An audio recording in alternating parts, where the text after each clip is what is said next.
എൻ്റെ പേര് ശ്രീജ. ഞാൻ കോട്ടയത്തു നിന്നാണ് വരുന്നത്. ഞാനൊരു ഹിന്ദുവാണ്. ഞാനിവിടെ സാക്ഷ്യം പറയാൻ പോകുന്നത് എൻ്റെ മോൾ ആമിക്ക് വേണ്ടിയിട്ടാണ്. എൻ്റെ മോൾ ആമിക്ക് വേണ്ടിയാണ് ഞാനിവിടെ സാക്ഷ്യം പറയുന്നത്. മോൾക്ക് ഫെബ്രുവരി 2022 വെച്ച് റോഡ് ക്രോസ് ചെയ്തപ്പോൾ ഒരു ആക്സിഡൻ്റ് ഉണ്ടായി. കാറ് വന്ന് ഇടിച്ചായിരുന്നു. അപ്പം കുഞ്ഞിനെ ഞങ്ങൾ മെഡിക്കൽ കോളേജ് ഹോസ്പിറ്റലിൽ എത്തിച്ചു. അവിടെ വെച്ച് ഡോക്ടർ പറഞ്ഞു ഇൻറ്റേർണൽ ബ്ലീഡിങ് ആയിരുന്നു. 1% പോലും കുട്ടിയെ തിരിച്ചു കിട്ടാൻ ചാൻസ് ഇല്ലെന്നാണ് ഡോക്ടേഴ്സ് പറഞ്ഞത്. കിട്ടിയാൽ തന്നെ 15 വർഷം കോമയിലായിരിക്കും എന്നാണ് ഡോക്ടേഴ്സ് പറഞ്ഞത്. അത് കഴിഞ്ഞ് കുഞ്ഞിനെ പിന്നെ ഒരു സർജറി കഴിഞ്ഞു. പിന്നെ വെന്റിലേറ്ററിലേക്ക് മാറ്റി. അവിടെ വെച്ച് എനിക്ക് ആദ്യമായിട്ട് കൃപാസന മാതാവിൻ്റെ ഒരു പത്രം കിട്ടുന്നത്.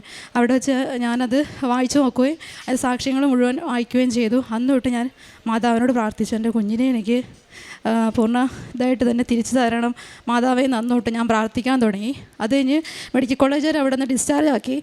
അത് പല ഹോസ്പിറ്റലുകാരും കുഞ്ഞിനെ എടുക്കുന്നില്ലായിരുന്നു. പിന്നെ കുറേ പ്രാർത്ഥിച്ചു, മാതാവിനോട് പ്രാർത്ഥിച്ച ശേഷമാണ് ഇൻറ്റേർണൽ ബ്ലീഡിങ് വന്നപ്പം സ്കള്ള് റിമൂവ് ചെയ്തായിരുന്നു. അവരത് ഫ്രീസറിൽ സൂക്ഷിച്ചായിരുന്നു. അമൃത ഹോസ്പിറ്റലുകാർ പിന്നെ കുഞ്ഞിനെ കുറേ മാതാവിനോട് പ്രാർത്ഥിച്ച ശേഷം അമൃത ഹോസ്പിറ്റലുകാർ കുഞ്ഞിനെ ഏറ്റെടുത്തു.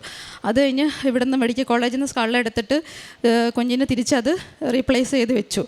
അത് എന്നിട്ട് അവർ അപ്പോഴും കോമയിൽ തന്നെ ആയിരുന്നു. 3 മാസത്തോളം കോമയിൽ തന്നെ ആയിരുന്നു. അവർ എന്നിട്ടത് വീട്ടിലേക്ക് ഡിസ്ചാർജ് ചെയ്ത് വീട്ടിൽ വിട്ടു.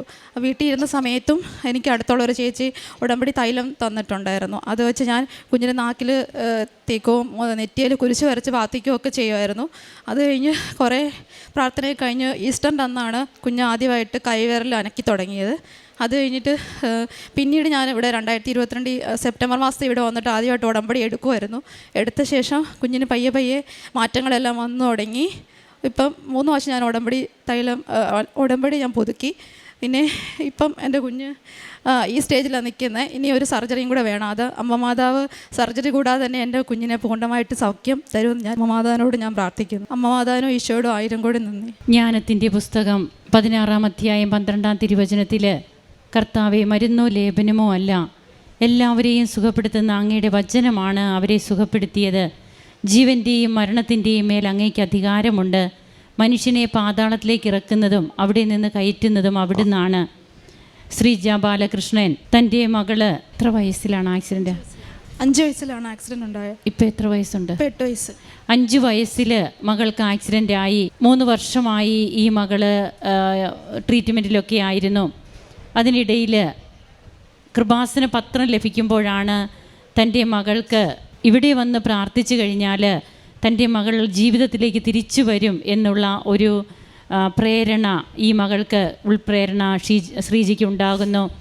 അങ്ങനെയാണ് ഇവിടെ വരുന്നതും ഉടമ്പടി എടുക്കുന്നതും. അതിനു മുൻപേ ഉടമ്പടി എടുത്ത മക്കൾ കൊടുത്ത ഉടമ്പടി നേർച്ച വസ്തുക്കൾ ഉടമ്പടി തൈലം ലേപനം ചെയ്ത് പ്രാർത്ഥിക്കുമായിരുന്നു എന്നൊക്കെ ഈ മകൾ ഇവിടെ പങ്കുവയ്ക്കുകയുണ്ടായി.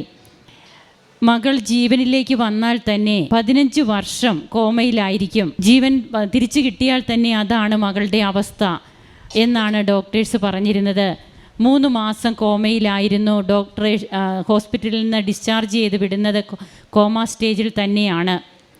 അങ്ങനെ മകളെ വീട്ടിൽ പരിചരിക്കുന്നതും അതിനിടയിലാണ് വിശുദ്ധ തൈലം ലേപനം ചെയ്ത് പ്രാർത്ഥിക്കുന്നു.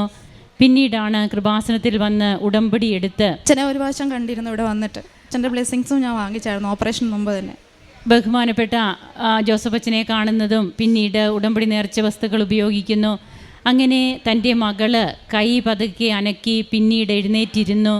പിന്നീട് ഇന്നിപ്പോൾ ആ മകള് തൻ്റെ പ്രാഥമിക ആവശ്യങ്ങളെല്ലാം എല്ലാ കാര്യങ്ങളും സ്വയം ചെയ്യാനായിട്ട് തുടങ്ങുന്നു. അങ്ങനെ തൻ്റെ മകള് 15 വർഷത്തേക്ക് ഈ മകളെ കോമ സ്റ്റേജ് എന്ന് പറഞ്ഞ മകളെയും കൊണ്ട് ഈ അമ്മ ഇവിടെ വന്ന് നിൽക്കുകയാണ്. 3 വർഷം ആകുമ്പോൾ അതിനു മുൻപേ ഉടമ്പടിയെടുത്ത് തൻ്റെ മകൾക്ക് കിട്ടിയ രോഗസൗഖ്യവുമായിട്ട് ഇവിടെ വന്ന് നിന്ന് പറയുമ്പോൾ നാം കേട്ട തിരുവചനം പോലെ മരുന്നോ ലേപനമോ അല്ല, കർത്താവിൻ്റെ വചനം സൗഖ്യമാക്കുന്നു. അതുപോലെ തന്നെ ഇവിടെ കൃപാസന പത്രം, അതിലൂടെ നാം ഓരോ പത്രവും പ്രാർത്ഥിച്ച് ഓരോ വ്യക്തികൾക്ക് കൊടുക്കുമ്പോൾ അനക്കമില്ലാത്ത ജീവനാണ്, അല്ലെങ്കിൽ നഷ്ടപ്പെട്ടു പോകുന്ന കരിഞ്ഞുണങ്ങിയ ജീവിതങ്ങളാണ് പുതുനാമ്പുകളായിട്ട് മുളയെടുക്കുക. അതൊക്കെയാണ് ഇന്ന് ഈ അൾത്താരയിൽ നാം കണ്ടുകൊണ്ടിരിക്കുന്നതും.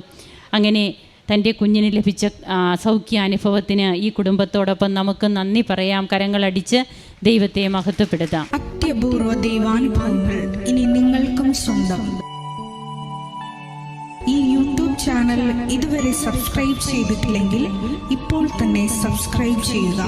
ഈ വീഡിയോ ഇപ്പോൾ തന്നെ നിങ്ങളുടെ സുഹൃത്തുക്കൾക്ക് ഷെയർ ചെയ്തുകൊണ്ട് കർത്താവിൻ്റെ പ്രേക്ഷിതരാകുക.